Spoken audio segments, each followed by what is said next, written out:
This 911 Strong podcast is brought to you by our partners at the Police Credit Union of California. As a financial institution founded by law enforcement for law enforcement and their families over 65 years ago, they have the experience and understanding to help you with all your financial needs, including exclusive products designed specifically for law enforcement professionals. To become a member today, visit thepolicecu.org. That's the police, the letter C, and the letter U.org. Or call 800-222-1391 and tell them you heard about them from the 911 Strong podcast. Station to all units. Prepare to copy. You're listening to the 911 Strong podcast. Don't act like I never told you. With Aram and Kristen, bringing you stimulating discussion. No, I like the sound of that. An entertaining conversation. And now, here's Kristen and Aram. Hey friends, welcome back to the 911 Strong podcast. I am Aram Choe, and with me as always is America's favorite dispatcher, Kristen. What's up, Kristen? Hi. Glad to be here. Awesome. Today we have a very special guest, a guest that I know personally. His name is Chris Lee, known on social media as I Am Loving Dad. He's a former Marine, or I guess Marines are always Marines. I'm sorry about that. And he's an Emmy Award-winning filmmaker who works with law enforcement entities. Today our guest is Christopher Lee. Hey, Chris. Hey, thanks for having me. Appreciate it. I know before we started, when we were doing our pre-show talk, you mentioned that you were used to being on the other side of the camera, and this is new to you. But, man, you and I spent, 7 days on the road together, driving to D.C. with the Cannonball Run. And I beg to differ. I think you have the personality and character to be in front of the camera. Mm-hmm. Well, thank you. And that, certainly, I prefer to, being able to film you on the Cannonball. That was much better. You're quite the personality, all the humor. But yeah, you're right. I'm not used to being on this side of the camera. I prefer to be on the other side filming others. Right. Well, Kristen and I know you in depth, but for the benefit of our audience, we're going to try to get to know you. We're going to go back deep into history and find out what makes Chris tick. But tell us about like how you grew up. Where'd you grow up? I'm from this area, San Bernardino County. I grew up here. Went to school in Rialto. Kind of born and bred here, born in Riverside, and just with the exception of having left to the Marines and traveled the world, I came back here and made home, and this is where I live today with my family. Yeah, and your family, you've got a dynamic family too. Right around the time I started following you, my wife had actually said, "Hey, he's actually married to your very famous wife and daughter." You want to talk a little bit about that? Yeah, I'm very blessed. That we all kind of I got a beautiful family. My wife, Gina, my daughter Willow, and then Madeline and Ryder. We're all kind of creative in our own right. Yeah. But at that time when we'd met, Gina was doing Dress Up Willow, and so that kind of went viral. And it was really crazy at that time because basically what she was doing, dressing her up in all these different costumes, and she did that since she was young.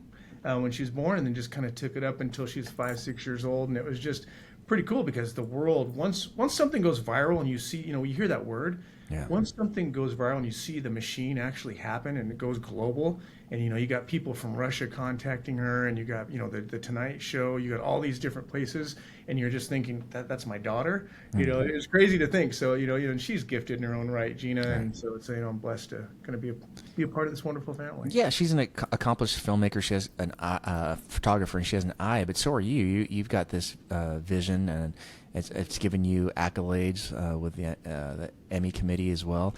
How did you get into filmmaking, and more importantly, how did you get into filmmaking for police? Yeah, it's interesting. At the time, I was a writer. That's kind of by trade as a writer. I was a journalist. And at the time when cameras really weren't accessible to just the average person like they are today, where, we can have our phone and you can go and make a cinematic film just with your phone. But at that time, I kind of saw the shifting change of technology when I was a journalist and always was fascinated by storytelling. And then just kind of merged into that. When I was in college, I kind of minored in film study. And then just said, I really want to take this up visually with what I'm doing. And just, I don't want to say self-taught, but as things became more available and as technology was more accessible to us, I kind of took that on and started telling short documentaries. I've always been fascinated by stories where people are doing things that are out of the norm. People where they're making a positive impact in the community, that are making a difference. There's enough negative stuff out there. And that's just kind of what I was driven to. And then at that time, I kind of always had a soft spot for kids, and kind of especially when crimes against kids and things, they're our most vulnerable victims. And so I, at that time, merged with the district attorney's office and kind of doing some stories on Camp Good Grief, and ended up being the spokesman for the DA's office at that point because of the work, and it would just seem like a perfect fit because I was able to get, cut through the red tape, get access. That's, as a filmmaker, you always want to get access, and just merged into those in law enforcement that were really kind of fighting the fight to protect children, to just to uphold public safety. And I always joke and say that our law enforcement officers, they have their weapons to protect us, and I have my camera to protect them, and it was kind of as a means of thanking them, and that's kind of where I'm at today. Just very blessed working where I'm at and being able to tell the stories of our courageous heroes that are protecting us, keeping me safe, keeping my family safe. Yeah, speaking of protecting us, tell us, did you always know you wanted to go into the military, or is that something that just kind of fell in your lap? Or did you have make a conscious decision to do that? I wish I had a great story like that. It's actually a pretty funny story. I knew I didn't want to go to college. I wasn't ready. I was done with high school, but I knew I needed some more discipline in my life. My dad was in the Air Force, and I actually, true story, I had an appointment. My dad wanted me to go in the Air Force like him and follow suit, but they weren't accepting at the time. And so I had an appointment with the Army recruiter. And no lie, I walk into the building where they had all the recruiters. I walk into the building, and sure enough, right, the first building was the first door on the left was the Marines. So I walk in kind of naive and just thinking, I look and go, wow, they got great uniforms. And so I walk into the office, and I'm bleary-eyed 18-year-old kid, and I walk in and they're like, hey, come on in. And I'm like looking around, and he goes, I bet you can't do 20 pull-ups. At that point, I'm like, oh, bet I can. So of course I go, I do the pull-ups, and I start to look around at the posters, and just I look and I see I'm in the Marines office, and that was, I remember my dad distinctly saying, just whatever you do, don't go in the Marines, And so Oh, no. An hour later, I joined the delayed entry program. The Army recruiter comes around the corner and he goes, hey, if you see a guy by the name of Chris Lee, tell him I waited as long as I could. And so I remember the call home and telling them that I joined the Marines, and so Wow. the rest is history. But it was, in all honesty, it was really truly was one of the best decisions I made in my life, and I wouldn't change it for the world. I'm just honored to have served as a Marine alongside my brothers and sisters. Yeah, 20 pull-ups aren't easy. Were you always athletic, or were you an athlete at the time, or? I played tennis and soccer. Just for the record, I got 15. I got 15, okay. Probably a good 12, and there was a lot of movement to get those last three, Yeah. but I really tried. So It's what more happened? than what I could do. Yeah, it's hard. It's especially if you're not getting ready for it. So what happens next? You make the phone call, and when do you go ship off to basic? At that point, I was right in my senior year, and so I still had some time. So it was about, I want to say it's about 6 months later, ship off, right, a couple weeks after high school, and I end up in the Philippines for a year and a half. And that's really kind of where I think I started to hone kind of my creative spirit, with the outdoors and, with the writing, and just really realizing that I had a different gift. I loved what I did. I was in the infantry, and, I got to do jungle patrols, and I love hiking. So it was kind of a blend of that as well. And just kind of learning what I was doing there. But I knew in the back of my mind, I had another gift, and, people tried to get me to go and do, kind of the newspaper and kind of be a journalist there. But that didn't work for me. So I knew as I ended the tenure of my first 4 years, I had to make a decision. And that's kind of when it kicked in that I realized, I need to go to school. I need to kind of figure that out. And I was ready. I was more mature. I kind of got, the traveling out of the way. And that's when I went to college, and then, kind of studied in creative writing and in English literature, ended up becoming a teacher, which is one of the things that, I did that for 10 years. Oh, I didn't know that. Wow. So Yeah, Nice. I think that was kind of one of the things all along, and it kind of goes back to my story when I was younger, that I always knew I had to end up in college. I knew school was kind of the ticket out of kind of, I didn't come from a great background, but I always, here's a story. And it kind of, I think it comes full circle with law enforcement, was when I was younger, growing up in San Bernardino, kind of bouncing around, kind of, just bad circumstances. I remember there was a call for service at my house, and it was with San Bernardino PD. And they pulled me outside of the house, and I was sitting out there and talking. The officers were great with me, and they're dealing with what's going on inside of the house. And I'll never forget this one, this one officer. He says, looks at me, and I must have been 6 or 7 at the time, and he goes, this doesn't have to be your life. He goes, you have a choice in your life, and he goes, and the one thing that you need to focus on, the key to that, is education. And that just really stuck with me. It took me years to really come back to that and to really make sense of that. But I remember the impact that made on me, and that really kind of was the driving force that I went on to see that education was like this key component for me to move on and get to where I wasn't sure where I was going to be and where I needed to be, but I knew it was on the other side of where I was, And so I think of education going back, and that's kind of what got me into teaching, because I think of that impact that education had on my life, that I wanted to be kind of someone that was impacting others if I could, in the classroom. And that was a great experience. So what was it like growing up as a kid? Having police come to your house. What was the dynamic there? Alcohol, drugs, played a big role in that. Just kind of revolving door parties. I was just kind of left to be, it's certainly not a feel sorry for me. I think everything happens for a reason. But that was just kind of the life I grew up in, and constantly moving around. And I grew up with my mom, single mom. Dad wasn't in the picture at the time, but I look back on those, and things happen to us for a reason, and they give you strength and they give you direction. I'm a better father today because of those things, of the what I experienced. But I think it opened me up to that world, which again, it kind of lays the foundation of where I am today, in terms of, those stories that I wanted to tell to help those that were vulnerable, those that didn't have a voice. And so it served its purpose as far as I'm concerned. And, I'm wasn't great at the time, but I'm thankful that those things happened to me. Yeah, I think this is just a personal theory, but I think people that are creative-minded like you and express themselves in a medium such as film or written form, have audiences gravitate to them because you have tremendous, they can empathize with you, and conversely, you can empathize with your audience, right? I'd imagine as you're creating, you're also thinking about how the audience is going to receive your message, and that comes from personal life experience, doesn't it? I think so. I think, in the beginning, I think early on when you're creating, I spent a lot of time, and probably too much time, thinking about how it would be received or what others would think, in this analytic driven world, and kind of, you're trying to, get caught up in what the trends are. And I think it wasn't really until I kind of let go of that, and I think, everybody's unique in their own way. They have a story to tell.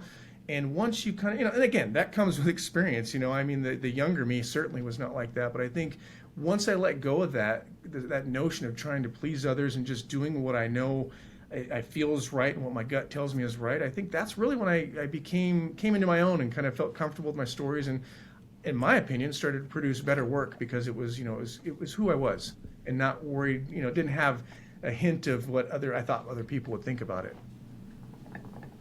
So what was your first break into media? What was it, in the written form, or was it in film? Written. I wrote some stories. I wrote short stories. I wrote a novel. And that was just kind of in struggling. It was a joke. It was 242 rejections. I used to hang them up on my wall in my one-bedroom apartment when I was writing. And it was really in the 243rd that I hit it. I got a story published in His Point of View column in Cosmopolitan about a time I delivered a baby in the Philippines, which that was another experience. But that was kind of the big break. And the running joke was, at the time, my friends were kind of supporting me, and struggling writer, eating top ramen, grilled cheese, whatever. And so we all kind of took care of ourselves in that community, that creative community. Mm-hmm. And so that night it was a $750 check.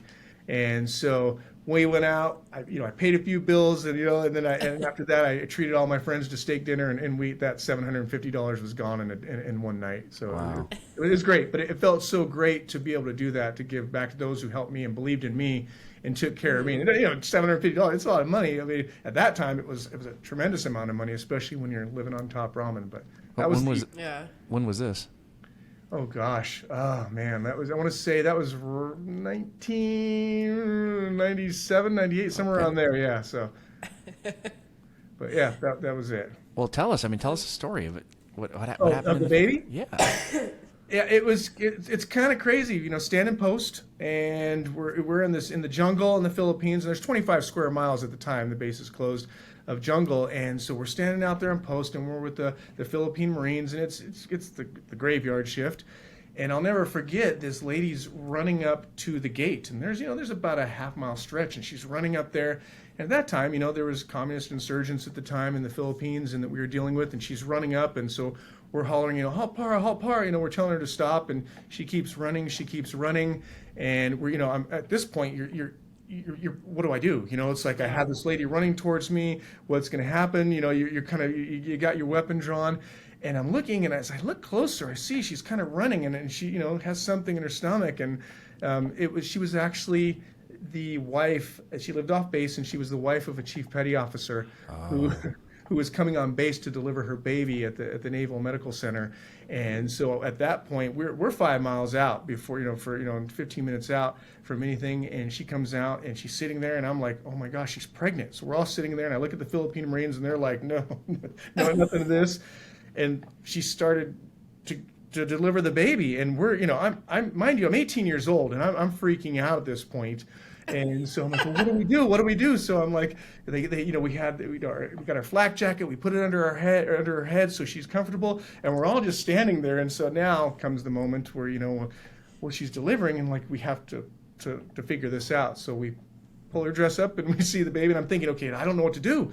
What's, is it supposed to be feet first? Is it, head first? We don't know. Oh my gosh. I just remember at the time thinking, head first, please head first, just come head first, and so she delivers the baby that comes out, and of course, the at that time, our corporal of the guard shows up, and then they get the ambulance that comes, and at that I was like, wow, 5 minutes later, the corporal of the guard makes me stay out there. We clean up, and I just remember listening to the monkeys in the jungle, thinking I just delivered a baby 10 minutes ago, and I had to finish my post for the next 3 hours. It was just the most surreal thing, but you see life for the first time, and like that, it's just amazing, and then even more amazing with your own children.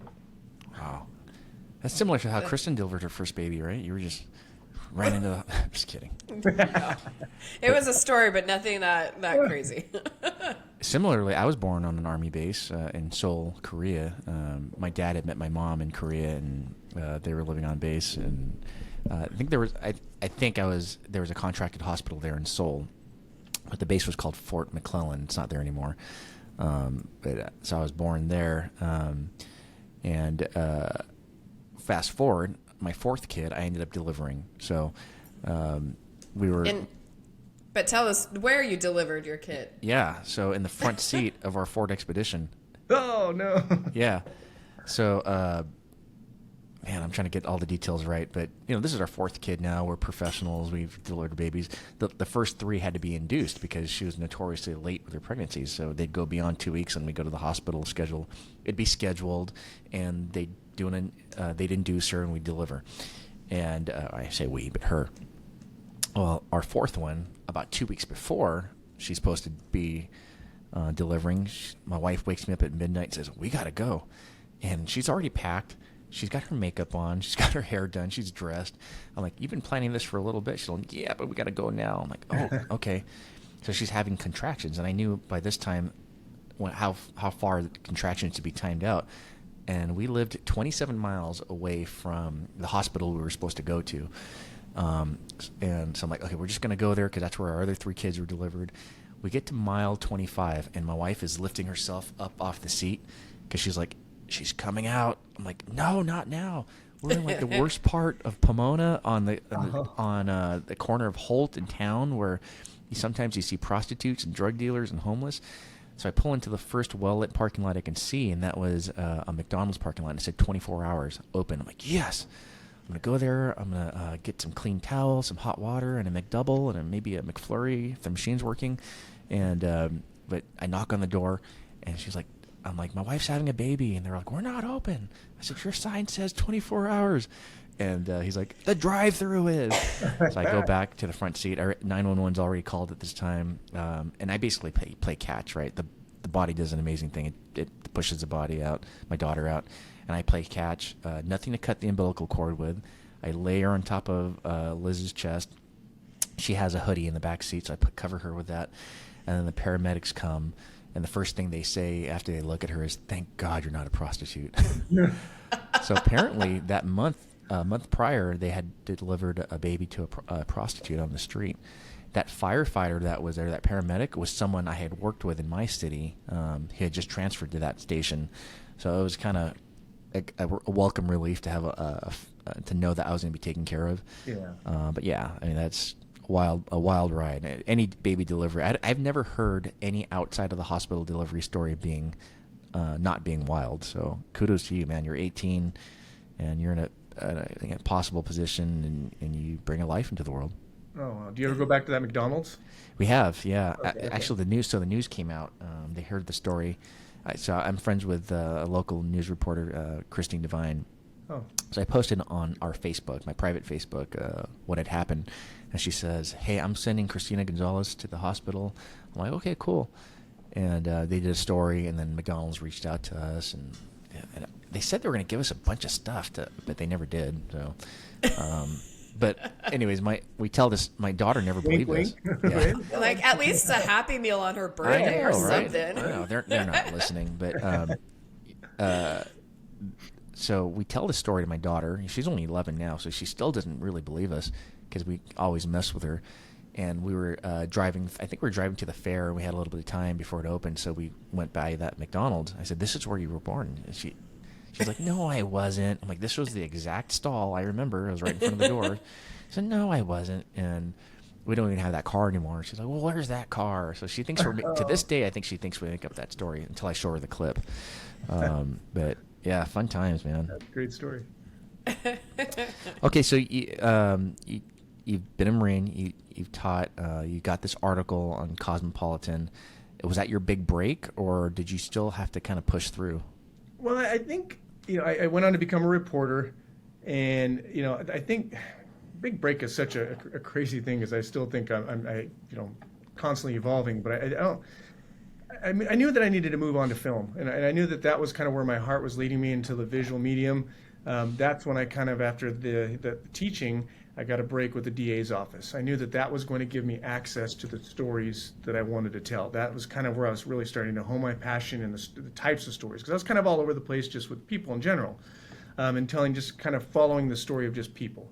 But I knew law enforcement was really where my passion was, and that's just kind of where I could just feel it, that you get the goosebumps and, just the blood pumping. And so that's when I took on the job with the DA's office. And it was just a good fit under Mike Ramos, who was the DA at the time.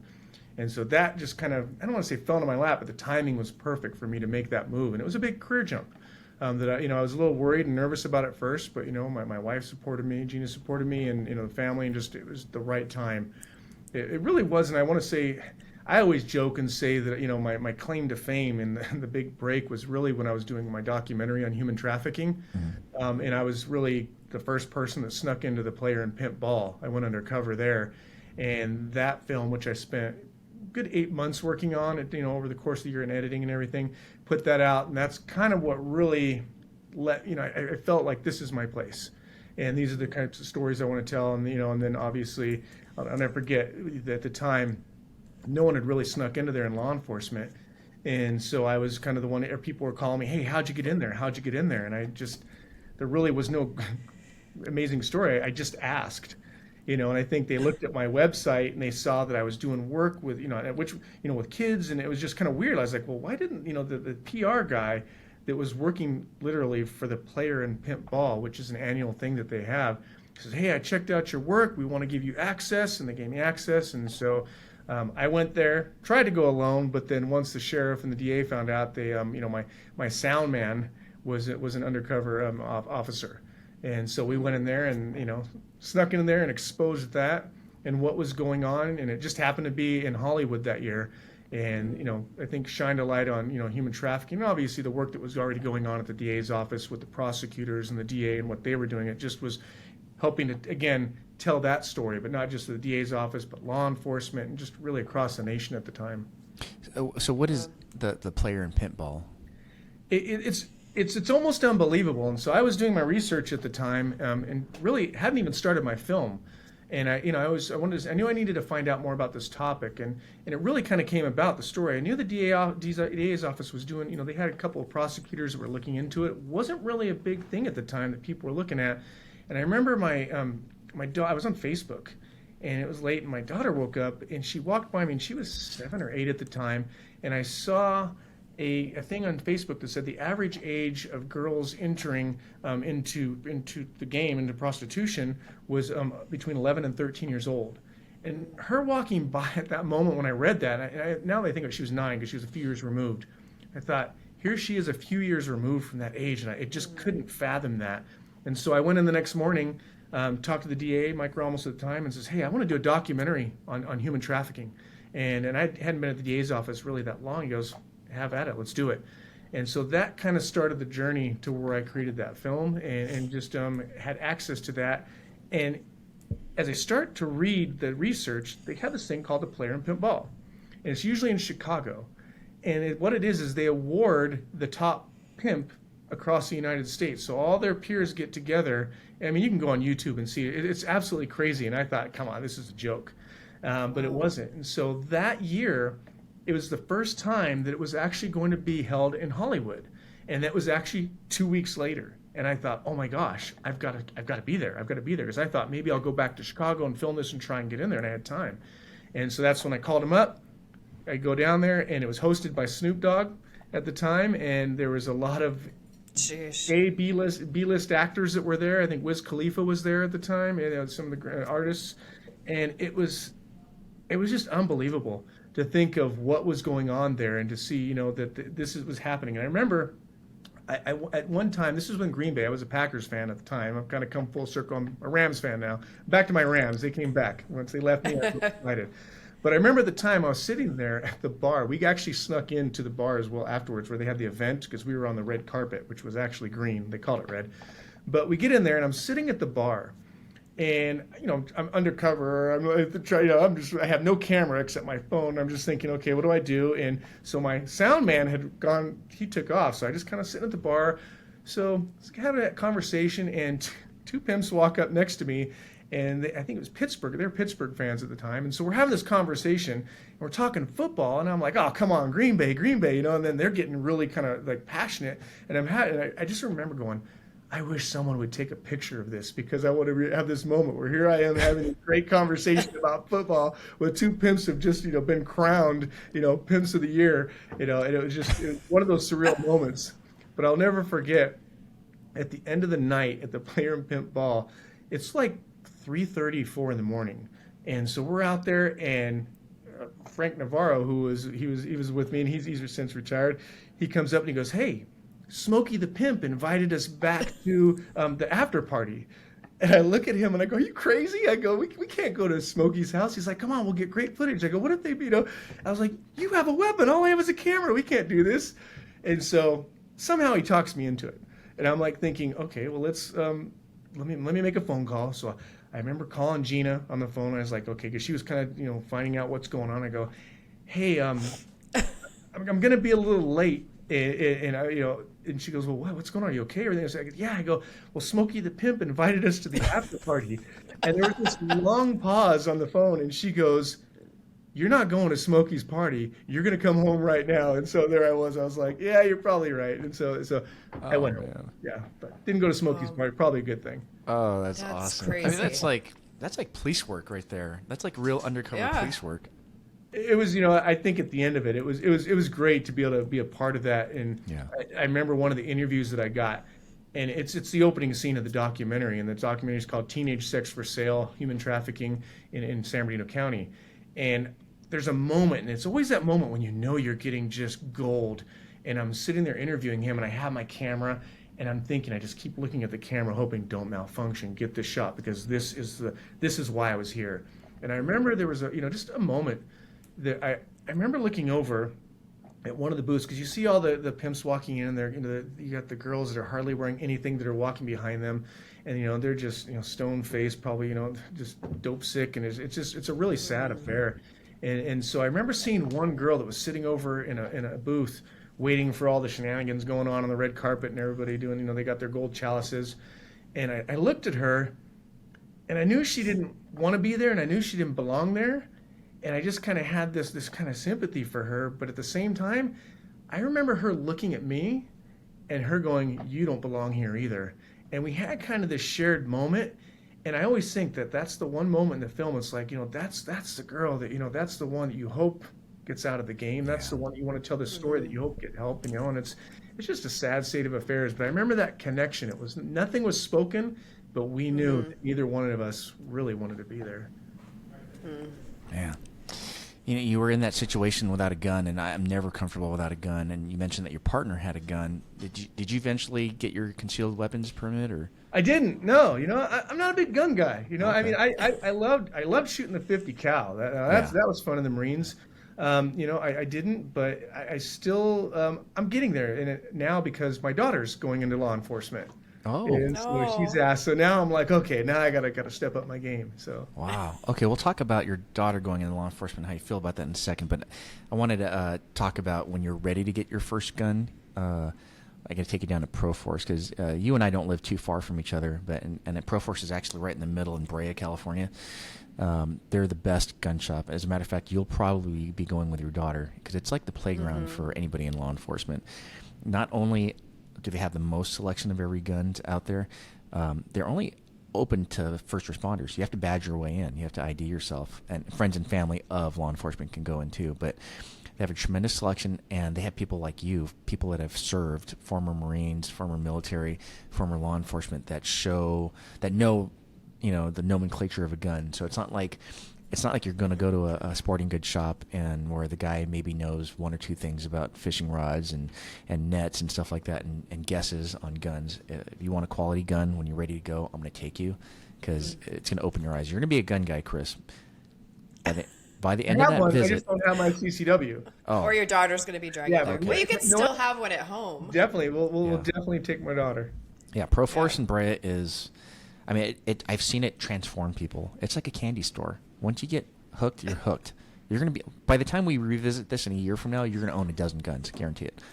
Nice. So, I mean, I know how I would feel if one of my kids wanted to join this profession because I have a different perspective. And actually, Kristen's niece just graduated from the Explorer Academy, and I found out that your oldest daughter wants to do that.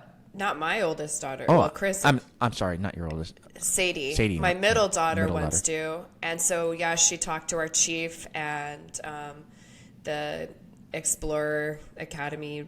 I don't know what his title is, but the advisor. So she met him, and then our other cousin, Audrina. Yeah. She was there, and she's like, I want to do it too. So her and Sadie are going to start at the same time and start the Explorers. And so, I mean, I think the Explorer program is amazing, and I'm excited for them. And they go shooting and do all the things, but I don't want her to be an officer, but I'm not going to have her resent me and tell her not to do it either, because we do need good people with good hearts and, empathy and to be in the profession. But, obviously being in LA County and seeing what we see and all that, I don't want her to, but she'd be amazing. She's a good people person, loves everybody. So yeah. And Chris, how do you feel?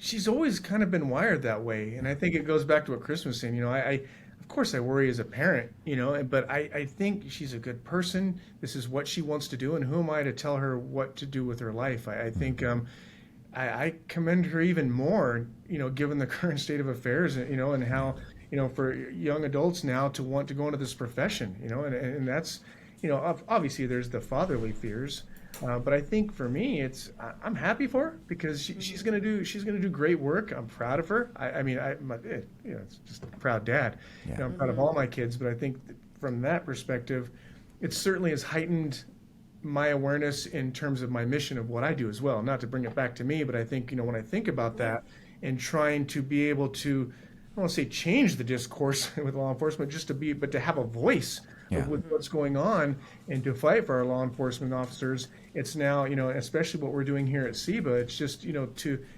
it's heightened that much more because it's taken on a personal touch, and she wants to go and work actually for the San Bernardino County Sheriff. So she's scheduled, she'll be going in January to the academy, and it's great.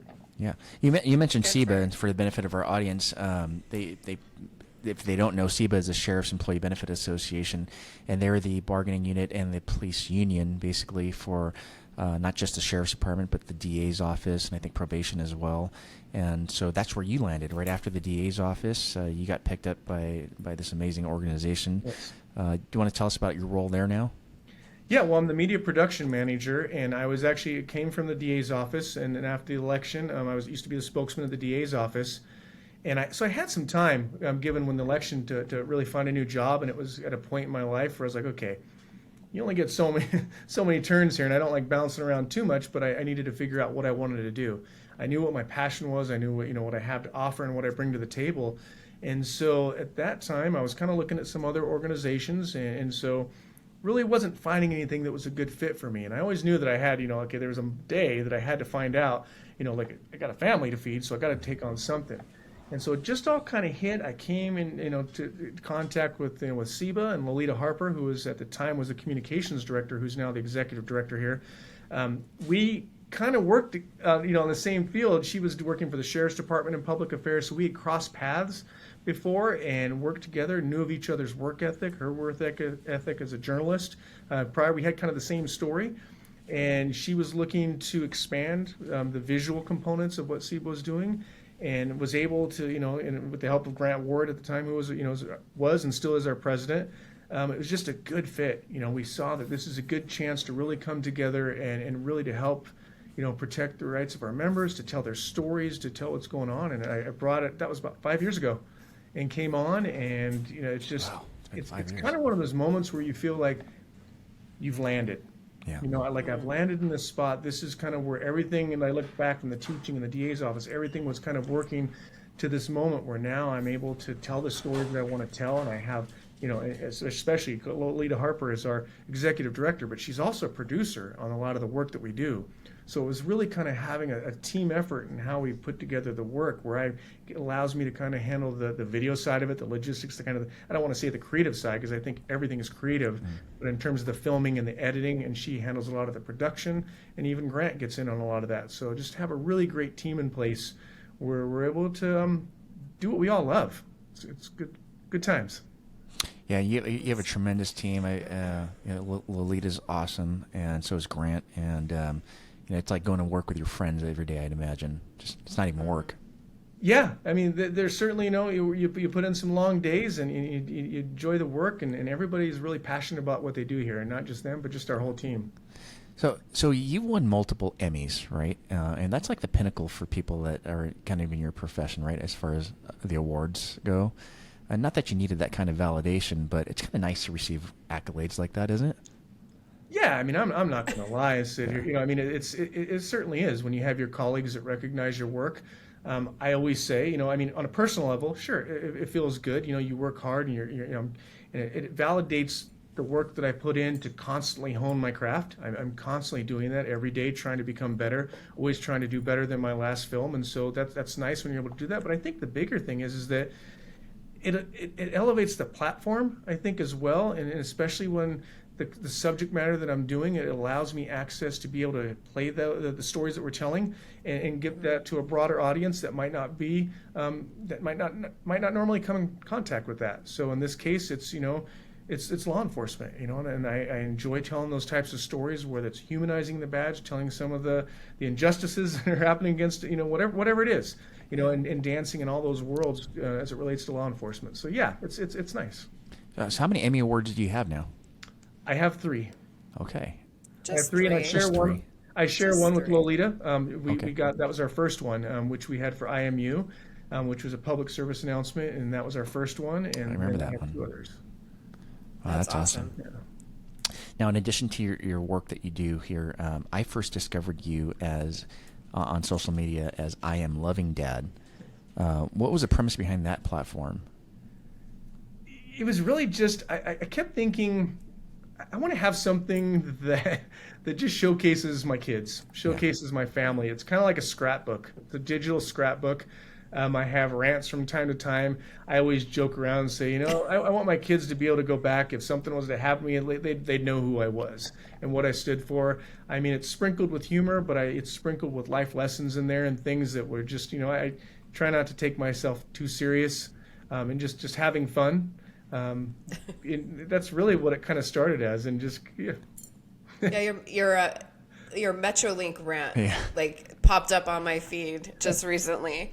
I was laughing at that because sometimes I'm like, I don't see your posts for such a long time. You know, like the algorithm just changes things so much, and you don't see people. And then that one came up, and that was hilarious. So that's still ongoing. That's still They haven't settled it? Well, they say that it has been settled, that the refund has been, but I haven't seen it kind of go to my bank account. Yeah. So I've been in communication with them, and I mean it's all in jest, but yeah, that kind of set me off. I was a little upset. No, I'm glad you went and still got your meal though, despite that. Like you didn't let that stop you. I did. They're the best taquitos out there. Oh my goodness. I haven't thought about doing. I've been to Alvera Street and had taquitos. But I never took my family there before. So we'll have to take. I mean, maybe not the Metrolink, but then again, it is an experience, might as well, it would right? You can't find parking out there. No, and then the kids are going to see like why we don't let them do certain things either because there's some characters on the Metrolink. Yeah. And there was that day too. Yeah, we ended up shifting our kind of plan that morning, but after we got the taquitos and it was great, and so I wasn't going to be deterred, and so I won't be going on the Metrolink just yet. We're still broken up until my money's in the bank account. Yeah. But it's a principle thing, right? I mean, because and social media is great for that because I had a similar situation with the. A big box retailer, discount retailer, that I bought some tires for my wife, and I bought the certificates for them, the lifetime warranties on them, and so they replaced them. And long story short, they honored the warranty, but I never got my. But the thing is, you had to buy them, and then they would refund you once you got them installed. Well, I never got my refund. For both sets, 2 tires, 2 separate occasions where they had punctures that needed to be replaced, and I was just going back and forth to the point where I spoke to one lady who said, "There is nobody beyond me. There's no supervisor." I'm like, "Okay, so you are the CEO of Walmart. There's nobody. No, I'm a manager. Then you have a boss. I'm a manager. I have a boss." And they were reluctant, so I finally went to social media, and the warriors, the 911 strong warriors out there. Shared it and made comments to the point where Walmart finally got attention to it, and they made a comment similar to yours, and we had a back and forth exchange on DM, and the person on who handles their DMs or direct messages was great, but I was promised I would get my refund, and I never got it. Still haven't gotten it. I just but at this point, the fight's over because the car was totaled. 2 weeks later, Liz gets into an accident and they totaled the car, so those tires are null and void. Oh, wow. I actually ended up getting in a roundabout way a refund on the tires because when they gave us the settlement check, I said, "Hey, I have receipt for 2 new tires. Cool, we'll prorate those tires," and so I ended up getting my money back on those in a roundabout way. But power of social media, my friend. Yeah, it's not about getting free stuff. It's just about making sure people do the right thing. No, it's about justice, man. Yeah. I don't like being wronged, and I'll do it for anybody else too. I mean, I'll use my platform now for anybody else that's been wrong. Remember the old show Fight Back? That was on NBC show. I forget the. He was a news reporter. He was Joel Grover, right? I think so. He was a consumer advocate. Yeah, he used to wear a trench coat like a detective, and he used to do these things where people would write in and say, "Hey, I went to the local Five and Dime, and they ripped me off," and they do an investigative report. And he said, they'll get the management to say, "Hey, no, we've acknowledged this mistake." And it's amazing what happens when you have an audience put in front of you. All of a sudden, they're friendly, they're nice, they want to work with you. And man, that show Fight Back did so much justice for so many people. And I think that's one of the influences I had growing up with finding vindication. I loved when people get vindicated, and so when I entered this profession, that was kind of a thing that was satisfactory for me too. Was when I'd resolve what's a 919, Kristen? A civil issue? Yeah, civil dispute? It's so sad. I've been doing this so long, I can only think of words and codes. When it's a civil dispute and I'm able to solve it out there for them, and I find some vindication for the victims, I love that. It's so satisfying. You're a modern day Joel Grover. Yeah, dude. You know what? I don't know if that was his name. I'll have to look that up. But I remember his face. I can't remember his name. But Fight Back, what a great show! I mean, if they did a modern day version of Fight Back, I think it would go viral. Is That's what I'll this do. a production meeting right here? Are we putting the production down? I have No, a camera. but I do have an idea with you, Chris. That so I am in talks with the network that you and I are mutually in talks with for programming. But we're working out a show idea, but I don't know where their production budget is going because they recently let go of another show that was going. So if that doesn't happen, I want to work with your production, an Emmy Award winning production team, to make this show happen. Maybe shoot a pilot or something. I'm down. I always say, have camera, we'll travel. Awesome. All right. Well, I know you're busy and you're actually at work taking time out of your schedule to do this, but we want to thank you for coming on with us. Just so, I know you were reluctant at first because you're like, why do people want to listen to me? But I think people out there need to know that there's people behind the scenes too, not just we're carrying the guns and badges, but there's a tremendous support system out there doing the same mission. And what you're doing, your weapon is not a firearm, but it's a camera in this case, and you're putting some important information out there and exposing some criminal elements out there, and as a result, getting a huge audience that the people with the badge and gun can't even do. Well, I appreciate that, and I always say it's like it really is. It's the least I can do when I think about what our law enforcement officers are doing and their courage, and they're putting their lives on the line, giving up time with their families. And to protect me and my family, it truly is, and I mean it. It's a passion of mine, and I'll do it till the day I die.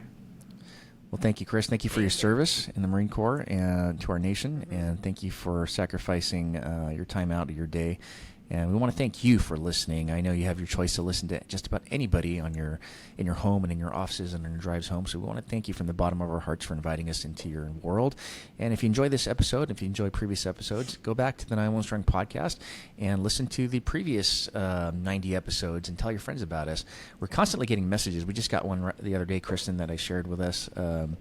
Of another dispatcher that discovered our podcast, and she had been binge listening. So that's awesome. That motivates us to keep going. So thank you guys. Got a strong dispatch fan. Yes, absolutely. And so thank you guys. Tell your friends about us, and we'll catch you next time on the 911 Strong podcast. Bye-bye. Bye.